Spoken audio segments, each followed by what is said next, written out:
हम question number 6 करने वाले हैं एक्सरसाइज 1.3 का। इसने बोला पहले इस स्टेटमेंट को समझ लीजिए, ये पूछना क्या चाहता है। हमें रैशनल नंबर्स के एग्जांपल लेने हैं।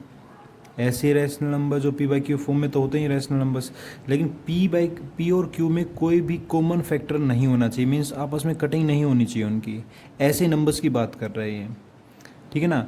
और उनका जो डेसिमल एक्सपेंशन है वो टर्मिनेटिंग होना चाहिए। कोई भी कॉमन फैक्टर नहीं होना चाहिए, रैशनल नंबर होने चाहिए और टर्मिनेटिंग डेसिमल एक्सपेंशन होना चाहिए, ठीक है ना। तो उन जो ये ऐसे एग्जांपल्स लेंगे आप, उसमें क्यू जो है उसकी एक स्पेशल प्रॉपर्टी होती है। वो क्या प्रॉपर्टी, वो हमें बताना है। देखिए, हमें नहीं पता कि किसका टर्मिनेटिंग डेसिमल होता है या नहीं होता है। हम कुछ एग्जांपल्स लिखेंगे 7-8 और उनको चेक करें क्या प्रॉपर्टी, किस प्रॉपर्टी के साथ वो लिंक कर रहे हैं। तो पहला इस चीज़ को देखते हैं कि do not have any common factor. तो हमें ऐसा नंबर लेना है, जैसे पी बाई क्यू लेंगे हम, पी बाई क्यू। देखिए, पी बाई क्यू हमें लेना है, उसमें पी की ऐसी प्रॉपर्टी होनी चाहिए जो किसी और से डिवाइड ना होता हो। Like P should be A prime number जो किसी भी दूसरे नंबर से डिवाइड नहीं होता है एक्सेप्ट 1। तो ये क्या हो सकते हैं, 7 हो सकता है, 7, ओके, 11 हो सकता है, 13 हो सकता है, 17 हो सकता है, 19 हो सकता है, या फिर 3 हो सकता है, 2 हो सकता है, 5 हो सकता है, ठीक है ना, वट। हम एक थोड़ा सिंपल सा ले लेते हैं, 11 ले लेते हैं, ओके। तो हम एग्जांपल्स लेते हैं, एग्जांपल्स हम लेंगे 10 एग्जांपल्स लेते हैं, 9-10 जितने ही बनते हैं एग्जांपल्स। फर्स्ट एग्जांपल है 11/2, 11/3, 11/4, 11/5, 11/6, 11/7, 11/8, 11/9 एंड 11/10। देखिए, मैंने 11 क्यों लिया, क्योंकि ऐसा नंबर, देखिए ऐसे रेशनल नंबर्स हैं जो आपस में कट नहीं हो रहे हैं, ओके। 11 से मेरा ये क्या हुआ, ये एक जो पर्पस था सोल्व हो गया है, ठीक है ना।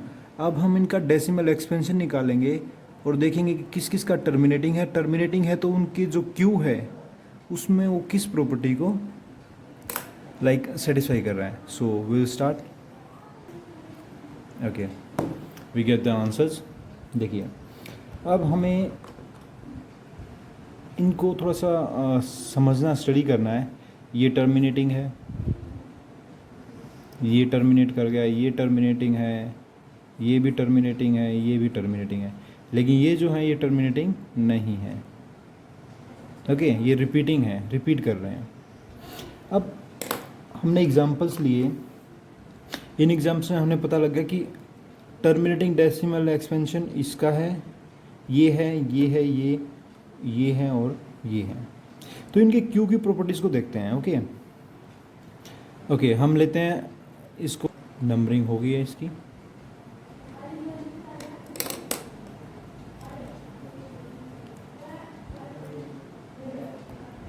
क्या हो इन क्वेश्चन नंबर 1 इज़ 2, ओके। ये भी क्या है, टर्मिनेटिंग है, तो इसका क्यू देखते हैं, क्यू इन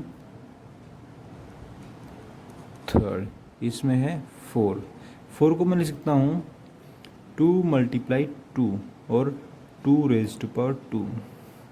ये भी टर्मिनेटिंग है, तो इसमें देखते हैं क्यू इन फोर्थ पार्ट, ये है 5, तो इसको 5 लिखेंगे और तो कुछ लिख नहीं सकते हैं, okay.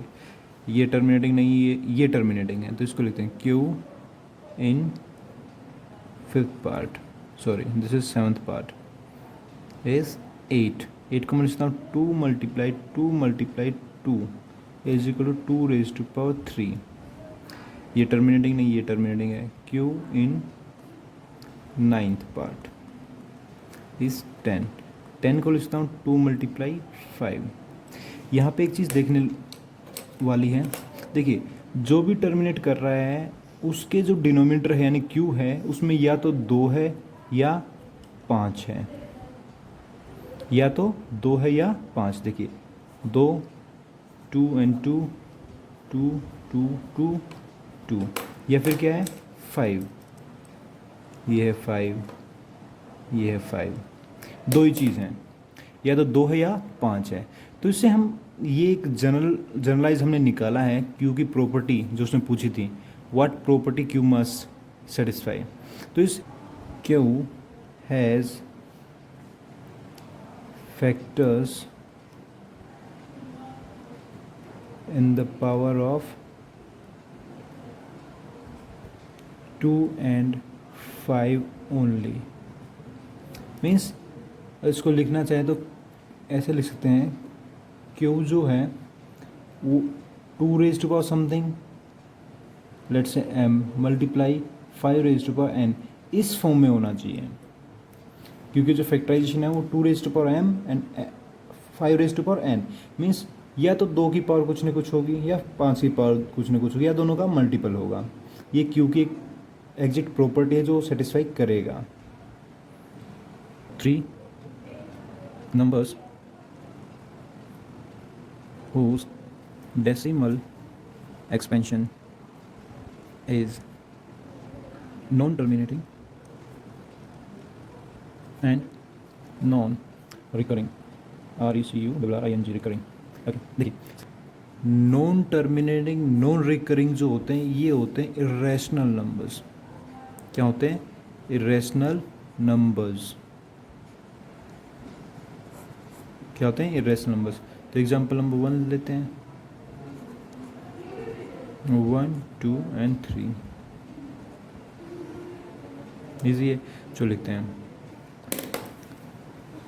1.2593712903210257 dash dash dash dash.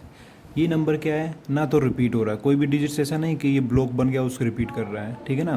तो ये क्या है? एक तरह का इरेशनल नंबर है, non terminating non recurring. Non terminating means खत्म नहीं, और रिकरिंग का मतलब क्या है? कोई ब्लॉक बार बार नहीं आ रहा है। ओके, ये हो सकता है 1.001 0001 00001 00001 डैश डैश डैश डैश। इसमें कोई चीज़ रिपीट नहीं हो रही। ये क्या है? 001 है, फिर 000 आ रहा है, फिर 100 आ रहा है, फिर 001 आ रहा है, फिर 00 मीन्स हर बार अलग अलग है, ठीक है ना।